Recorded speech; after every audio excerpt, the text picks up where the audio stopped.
Hello there, you Scublords, and welcome to a brand new series that I am going to be calling Lineups. And today we're going to be discussing, and with this series we're going to be discussing what sort of lineups do I recommend for bringing out certain vehicles into certain battle ratings. Now this mainly applies to ground forces and arcade battles, so keep that in mind when you're watching this video. However, let's get started. In this episode, we're going to be discussing the battle ratings between battle rating 6.0 for the Germans and battle rating 6.7.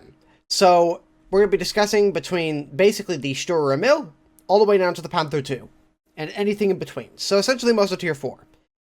So in this case, you're just getting into Tier 4 and you've unlocked quite a few of these vehicles, but you're wondering what vehicles should I bring? What vehicles should I leave out?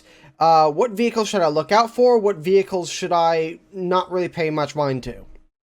So these are going to be my best recommendations. Now, I'm not going to be really counting premium vehicles unless you have them, so we'll discuss those at the end of the video. Alright, without further ado, let's get started here. So, you've just broken into Tier 4, and so you're at 6.0 to 6.3 battle rating. You've just gotten yourself the Panther and the Tiger II. These two, and along with the Sturrer Mill, are a very, very good starting point for the Germans. However, as soon as you can, get yourself the Tiger II-H. Once you get yourself the Tiger II-H, then focus on getting to the Panther II.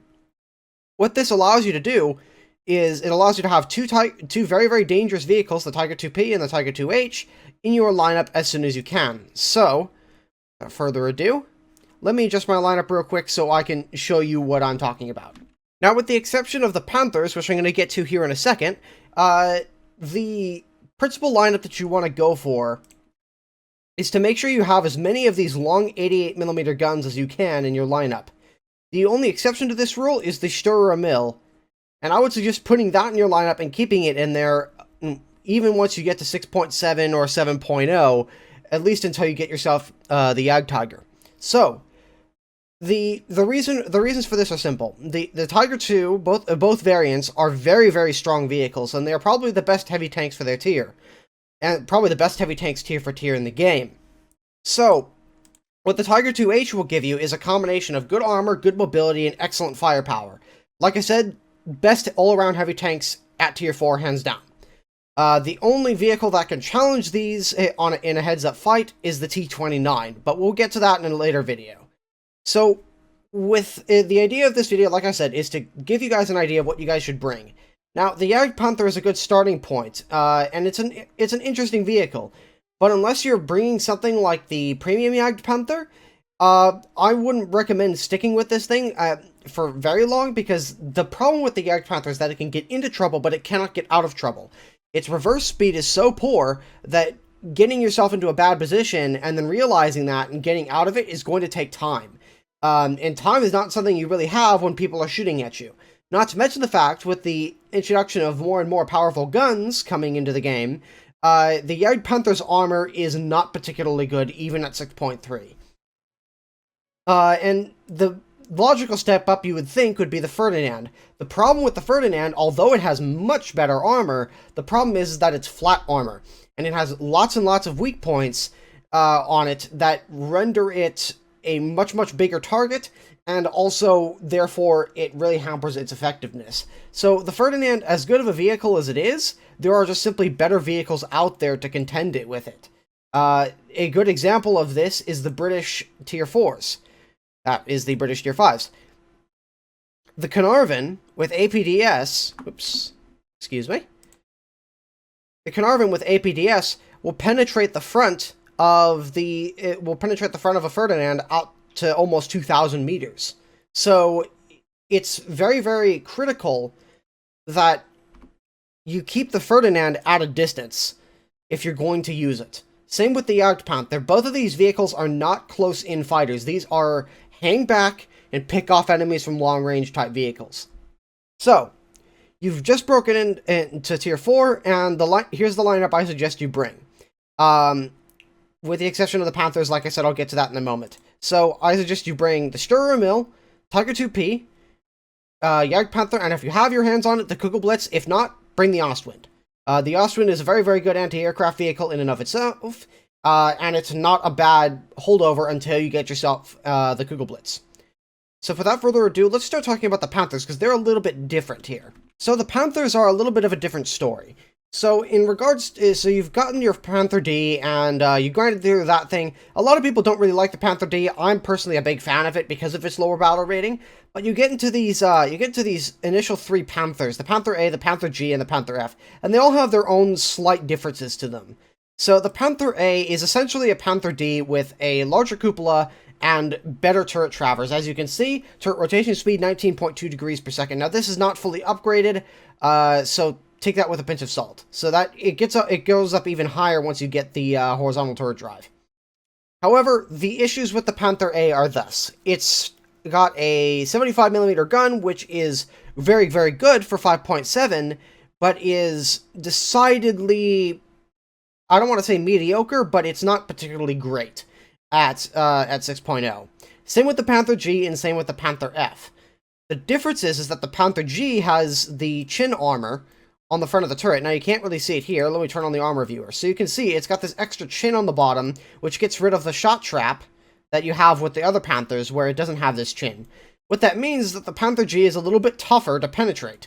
Now, it's not going to protect you all the time, however, but it gives you a little bit better of a chance to bounce badly aimed shots at you. So keep that in mind when driving the Panther G. The thing about the Panther F, however, and the Panther F looks initially like a bit of a downgrade, until you look at the reload speed. The reload speed on this thing base is very, very good. And when it's fully upgraded, let me put it in my lineup real quick so I can just show you. When you upgrade the reload on this thing to max, you get a reload of 6.7 seconds with a 75mm gun. That's pretty dang good. However, like all the other Panthers, like all the other previous Panthers, it suffers from the same issue, and that is poor reverse speed. All the Panthers up to the Panther F can only reverse at a speed of about 2 kilometers an hour, which is really, really bad. Like I said, with the Jagdpanther, they can get into trouble, but they cannot get out of trouble, and that is their biggest issue. So what I would recommend is keep the Panthers out of your lineup until you get to the Panther II. Maybe bring the Panther F, since it's got a pretty good rate of fire advantage. The Panther G wouldn't be too bad either. But frankly, if you've got the vehicles available, I would not bring these three Panthers at all, if you can avoid them. However, if that's really all you got, then take what you have. Now, these lineup videos are going to be optimized for about 5 to 6 crews, so keep that in mind. If you're still running on 2 or 3 crews, then it might be time to start looking into getting some more of them, simply so you can enlarge your variety of vehicles to bring in, and therefore last in the battle longer if you have enough spawn points.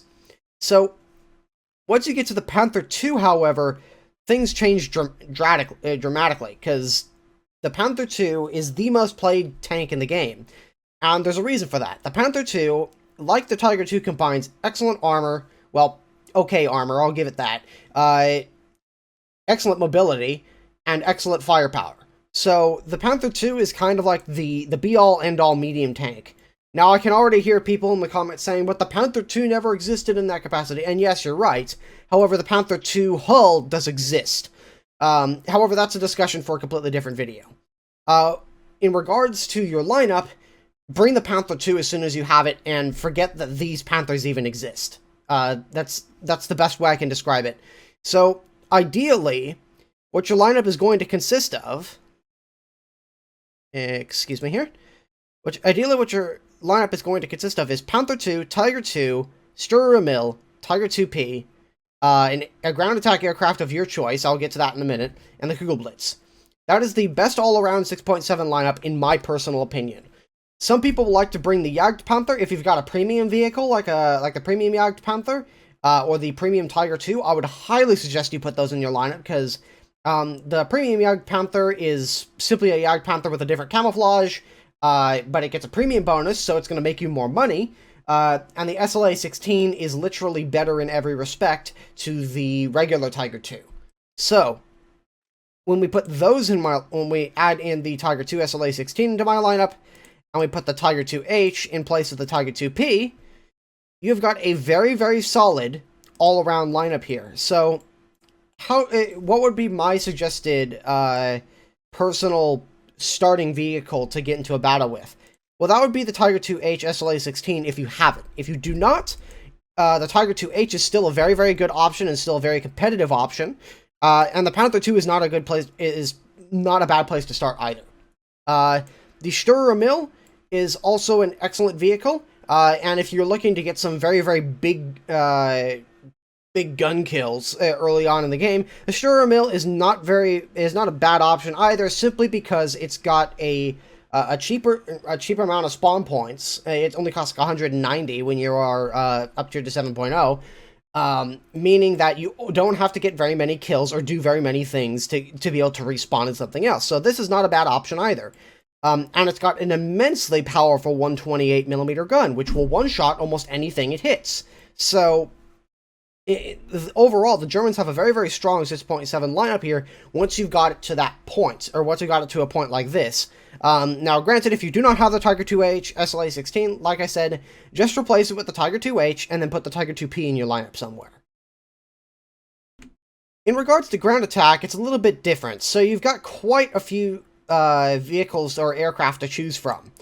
Now, if you're looking to keep it 6.7 or lower, these are the following aircraft that I recommend. Now, what you want in a ground attack aircraft is something that is ideally maneuverable enough to fend off enemy fighters that attack them, powerful enough to destroy ground forces at or above their tier, and on top of that, carry a sufficient weapons load.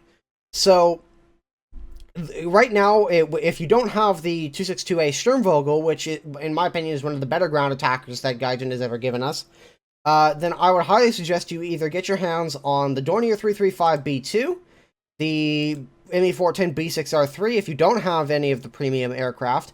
I would used to say the Dornier 217s used to be excellent, but because they removed the 3D bomb sight, it's going to be a lot more difficult to bomb individual targets now.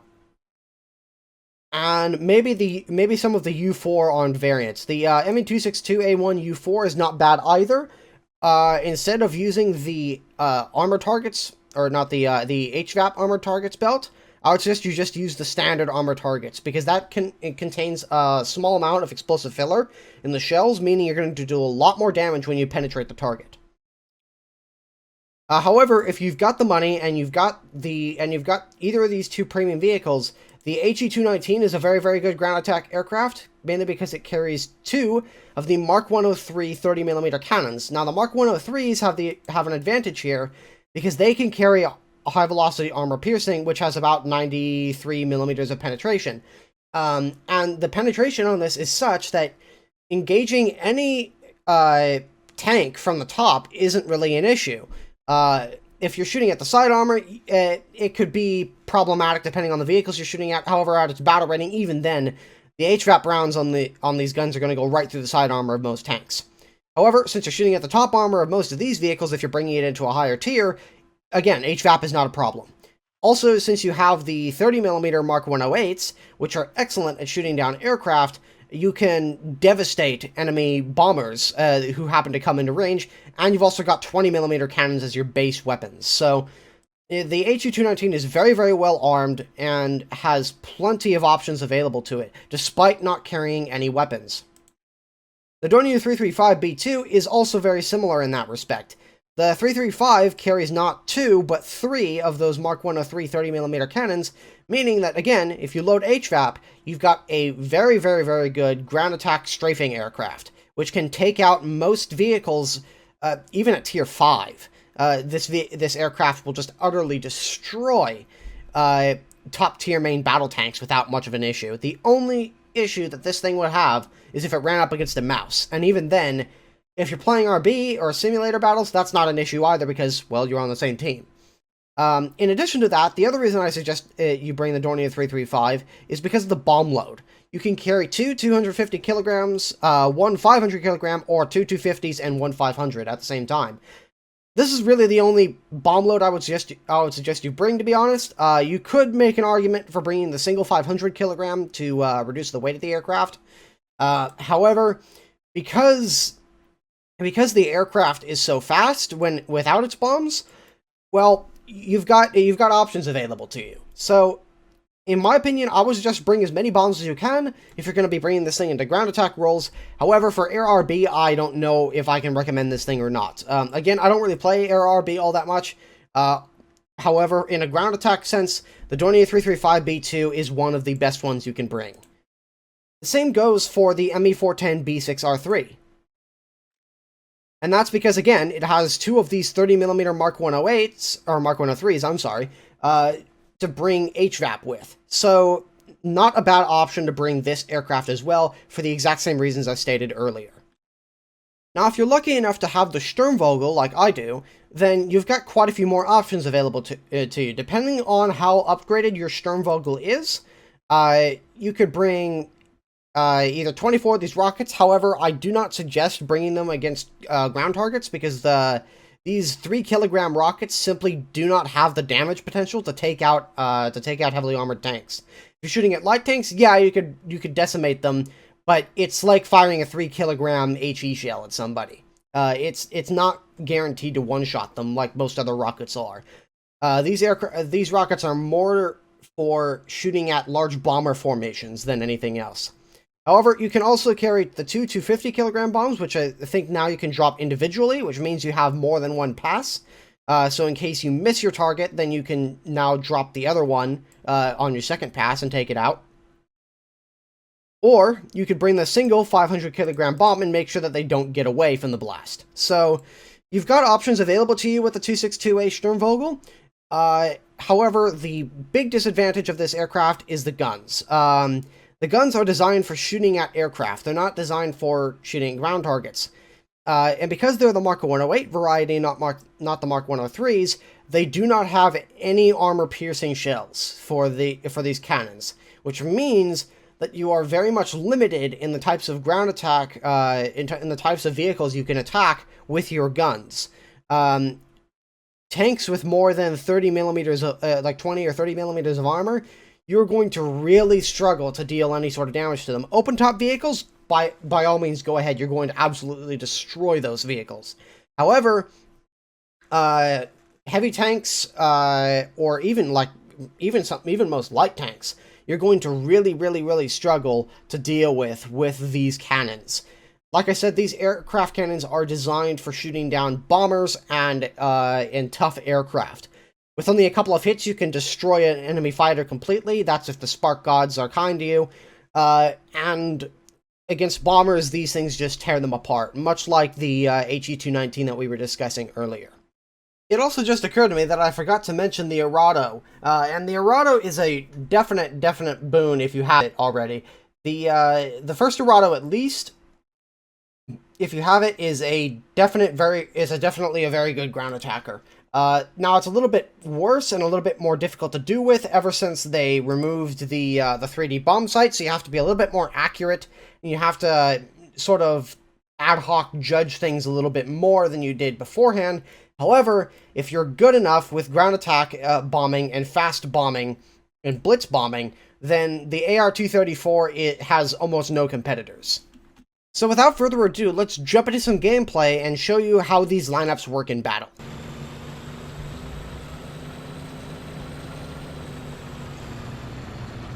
Oh, we got somebody over here.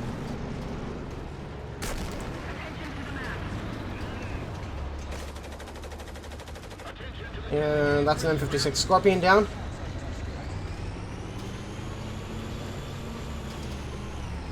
It's entirely possible that we would see those coming over here.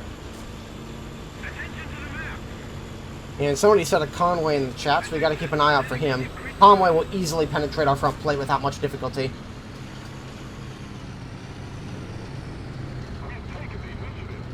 Oh, got somebody on the corner here. 562.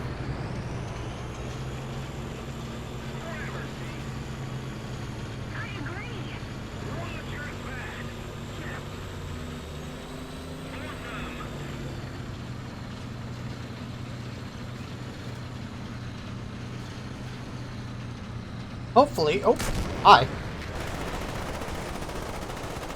I was going to say, hopefully we managed to get around these guys, and it appears that we have.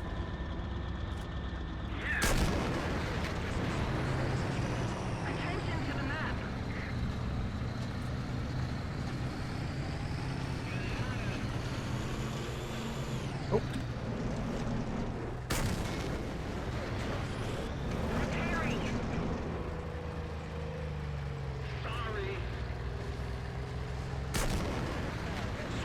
And he's down.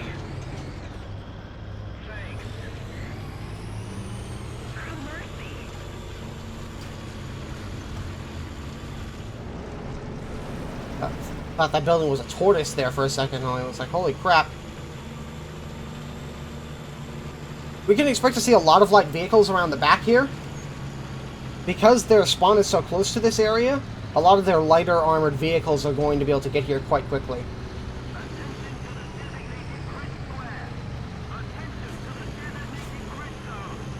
It looks like our guys have spotted something else. Yep.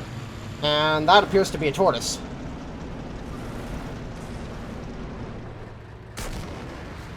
Okay, no pen. Oh, he's looking... taking out his transmission. Keeping him stuck in place so our guys can potentially flank him. Let's see if I can put a shot into the commander's cupola here. Oh, yep, there we go. That took him out.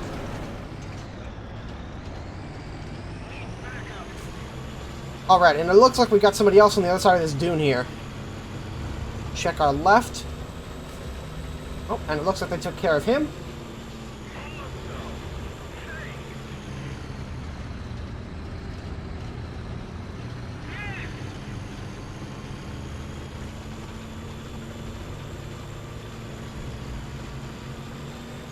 Let's see here.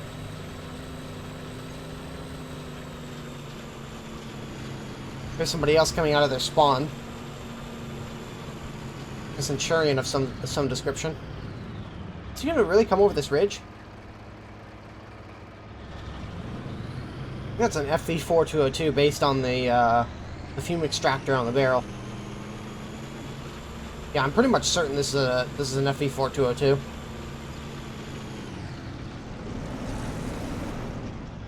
Okay, yeah, he backed off.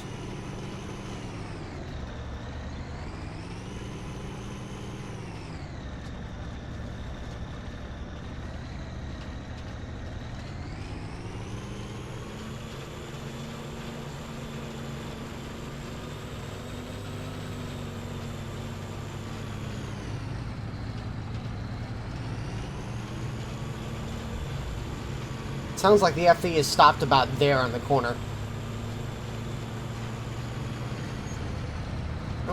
Tiger 2, you're going to get shot in the side.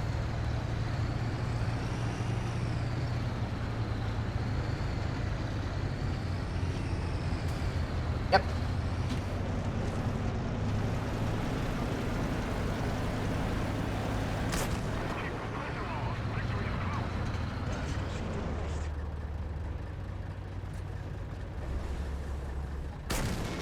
And he's down.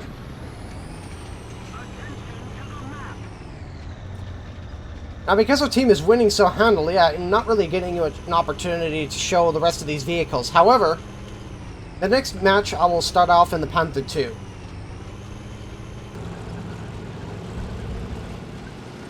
Panther II is extremely mobile. Now, mine's not even fully upgraded. Once you get this thing fully upgraded with all of its mobility modifications, this thing just goes. And that's down to the fact that this thing has a 900 horsepower engine in transmission. Meaning that you can shift obscenely quickly, and you can get to places obscenely quickly. At least for a vehicle of this size and this kind of armor.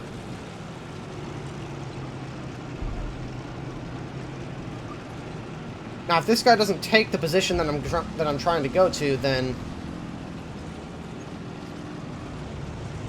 I think he might.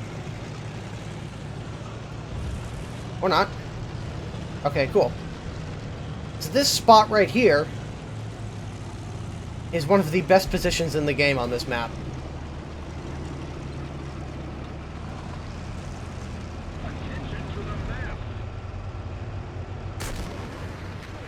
And that is because people can't see you.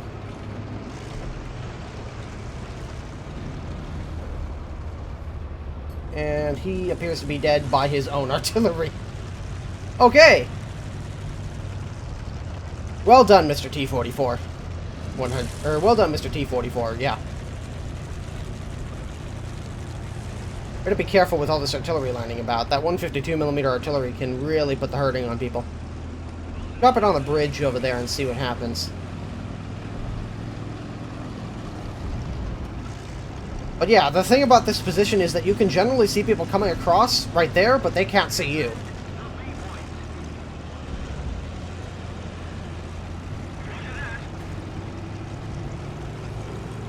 Now, a lot of people would think that position is overpowered, and frankly, as long as you look there, as you come around that corner, it's really not that hard to...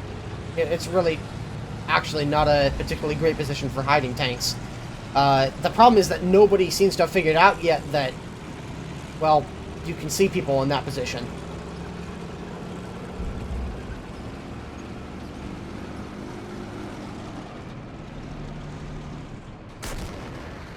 Crap. Hoping I was going to be able to get a cheeky shot off.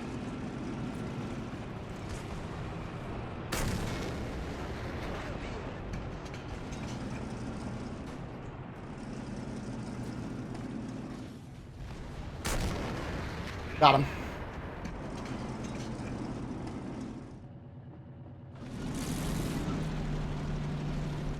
Darn.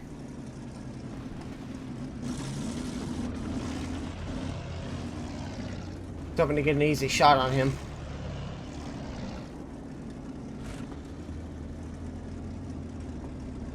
Here's that he has friends there.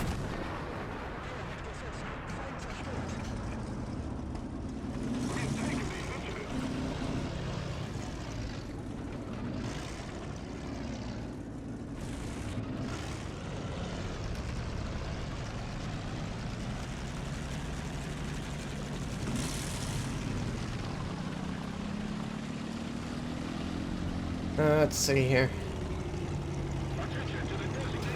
Oh god. Scary.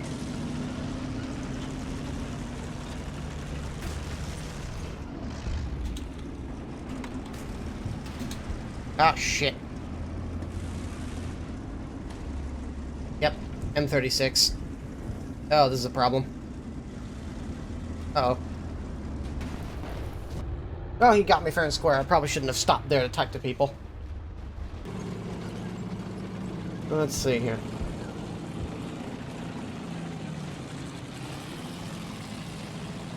Now, I mentioned that the Sturmvogel is an excellent ground attacker, and that is very true.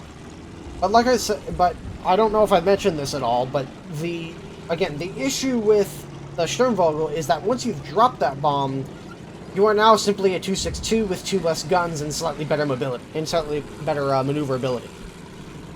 Which is not a bad thing. However, what that means is that your ground attack capabilities are severely limited. However, what that does grant you is the ability to stick around and provide air superiority, or provide combat air patrol around the AO. Oh, looks like we got ourselves a friend out here.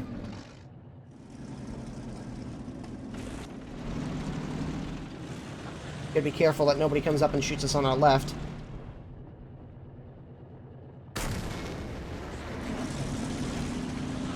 Oh.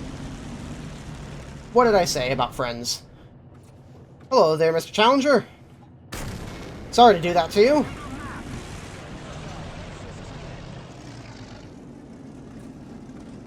Know how many enemies are over here, and there's always the possibility that somebody could just be waiting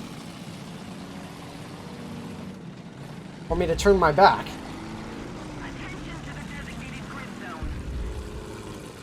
I am legitimately surprised at... Here, tank. Sounds like it's in the river.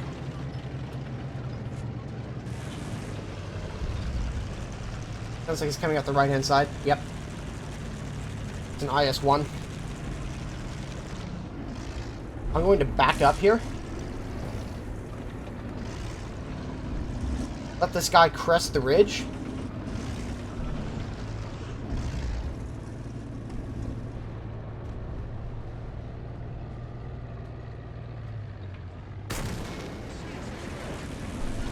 Drive right into my gun.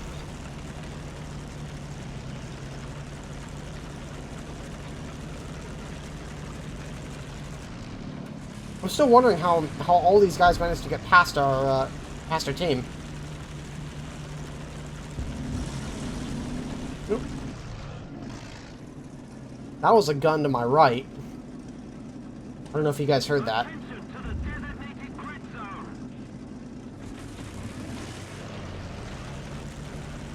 Jesus, where did they push through? Oh, crap.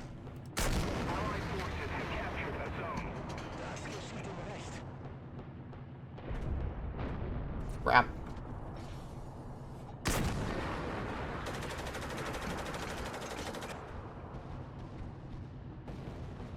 I think he's gonna get a shot on me before I can fire. Man, where are my shots going?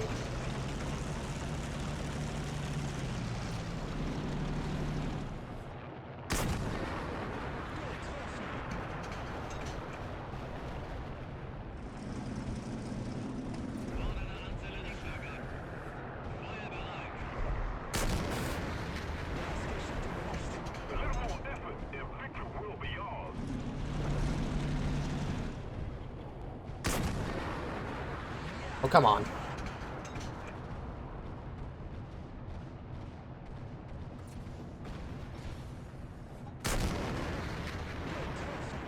Really? Why isn't that detonating the ammo rack?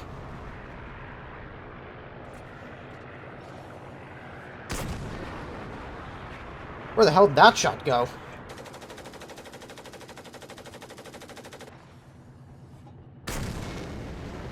Oh my goodness gracious. I have fired way too many rounds at this stupid Hellcat. And of course somebody else takes him out. That was poor shooting on my part, mostly. What is that? Somebody over there.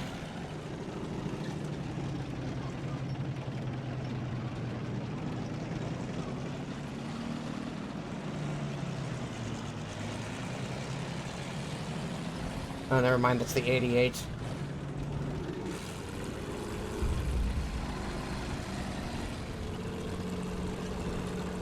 I fired way too many rounds into that Hellcat.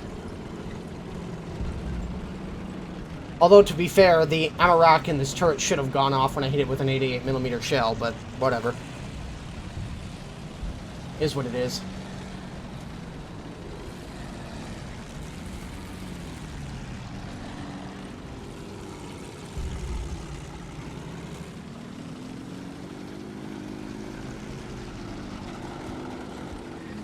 We've got plenty of spawn points, so if we go down, it's not a big deal. Oh god, they've got Leroy Jenkins. That's not good.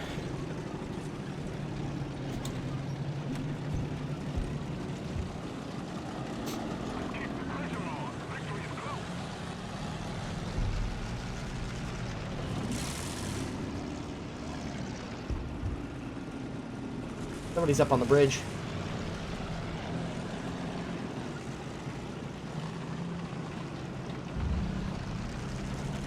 Yep.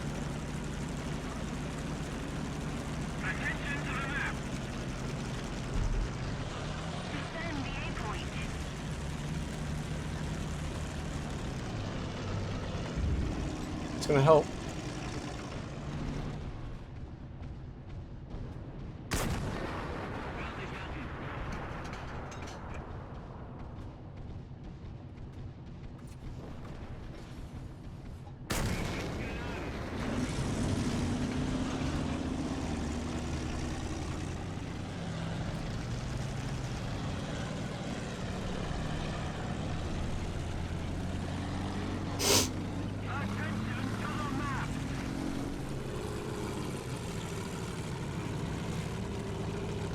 Oh, hi there.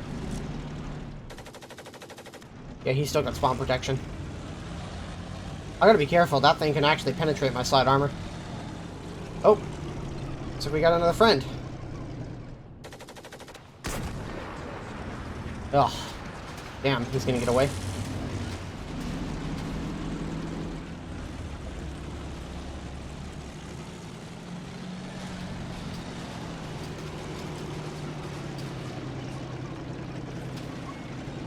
This is where HE tends to come in handy.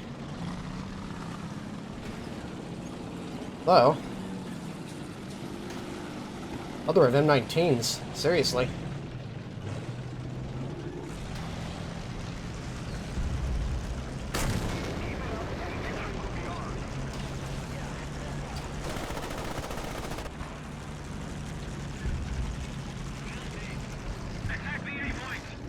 Of the elevation? No, I do not.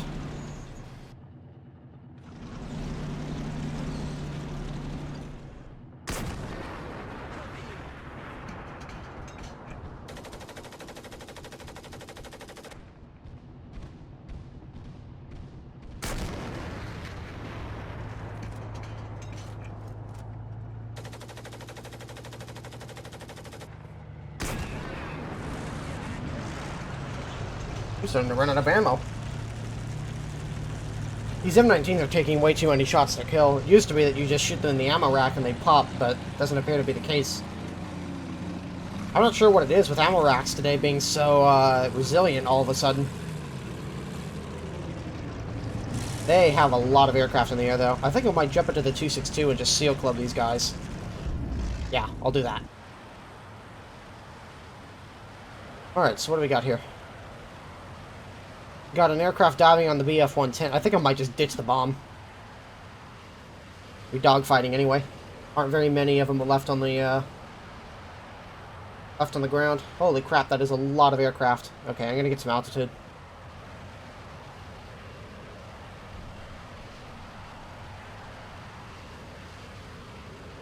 As much as I want to save that BF-110, I want to wait until I've got an the altitude advantage on all of these guys, so I can kind of just boom and zoom them.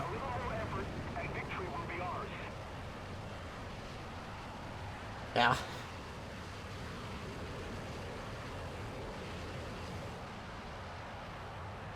Attention to the designated grid zone.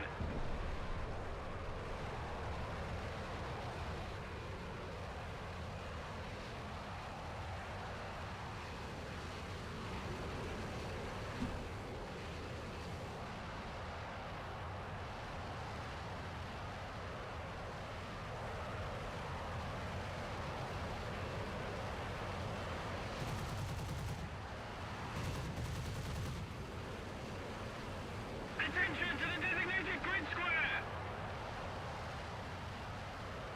Yes. Got him.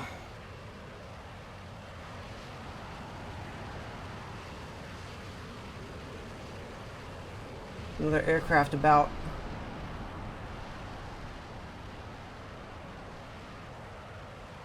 It's like that guy is set on fire, so I'm not going to bother with him. Where's the last aircraft, though?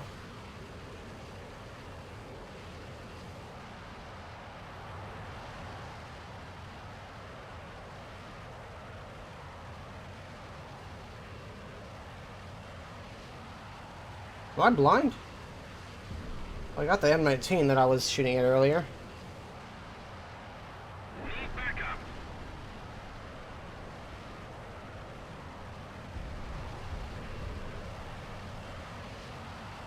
Let's see.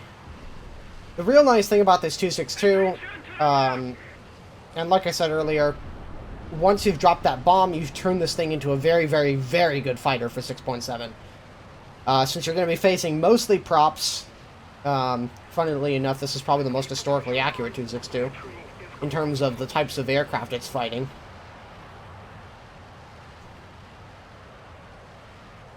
However, I'm surprised that to where all of those aircraft went. There was like 4 enemy airplanes in the air, and now they're all gone.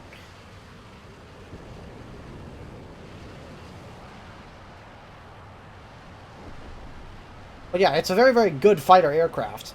The problem is that you sacrifice any and all ground attack capabilities once you've dropped that bomb. Unless you're shooting at open-topped vehicles.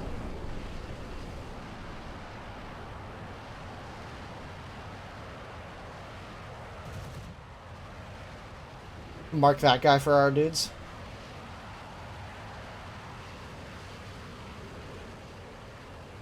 Like he's about to back into that Jagdpanzer 38T. I'm gonna quite black out. Or not.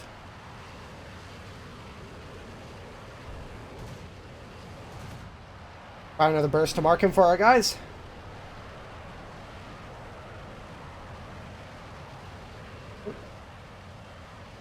Something fired at me.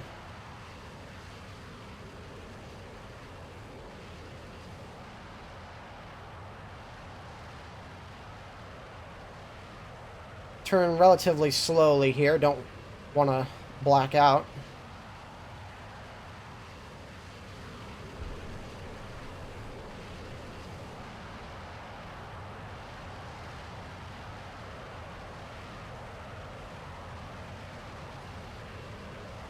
This is a ZSU.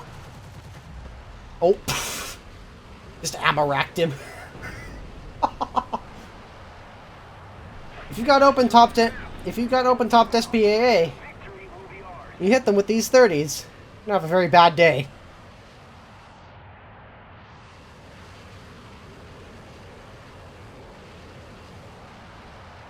Is that Patton still here?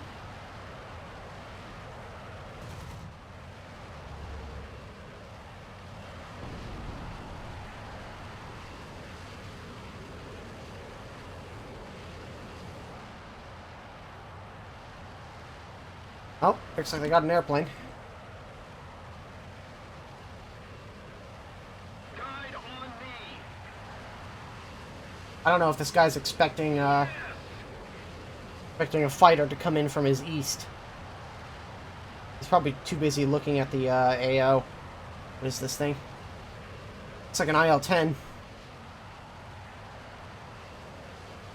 Come here, Mr. IL-10. Come here, bitch.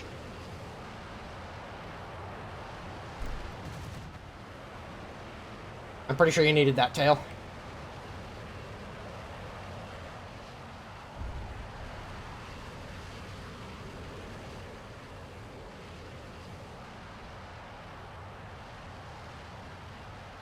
Pick out another tank. Attention to the designated grid zone. Shot down a couple of airplanes.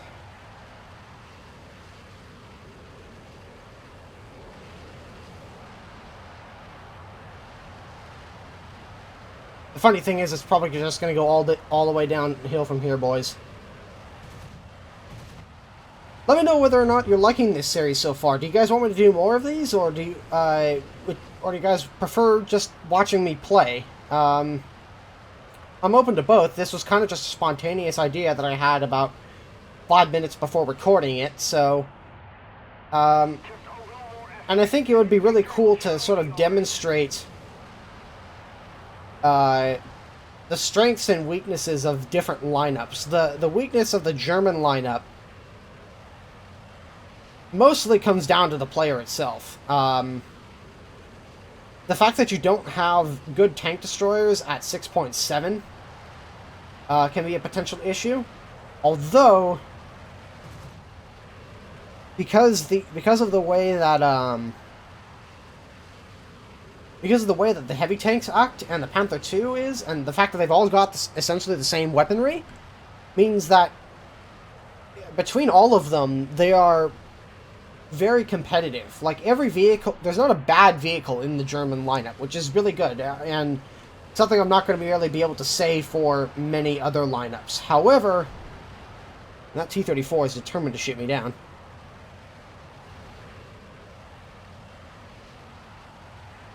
Hang on a second, is that an enemy?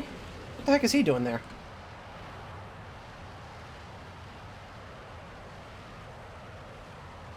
But yeah, there isn't a bad vehicle in this German lineup, at least the one that I'm suggesting.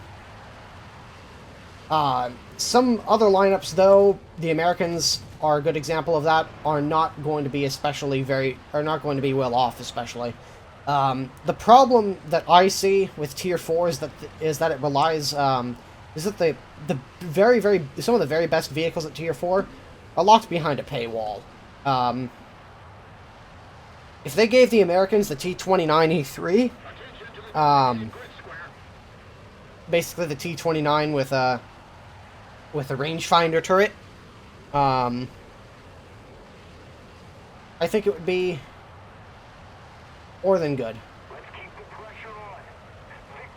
Okay, so it looks like the enemy team is going after a cap circle. It looks like we've destroyed most of the enemy, aircraft. So I'm going to jump back into the ground forces here. Actually, you know what I'm going to do? I'm going to bring the Sturrer Mill. Screw it. I got the spawn points. Even if I die in this thing, I can easily afford Tiger II. And this is one of these moments where I don't really expect to be shot from my left, so I'm going to come up over the ridge. I'm asking that IL-2 to see if he can mark the guy for me. Oh. Hello.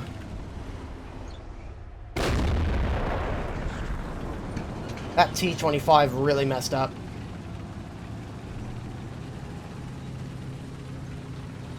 Again, the disadvantage of coming up over here.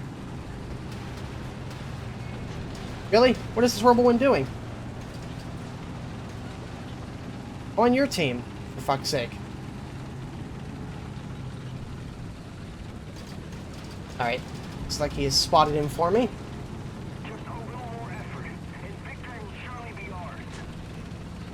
Crap. Wasn't able to save him in time. However... Oh. Time to make a run. Recover here. I'd rather not get shot again. Again, this is the issue with coming up here. Alright. Who shot me and from where?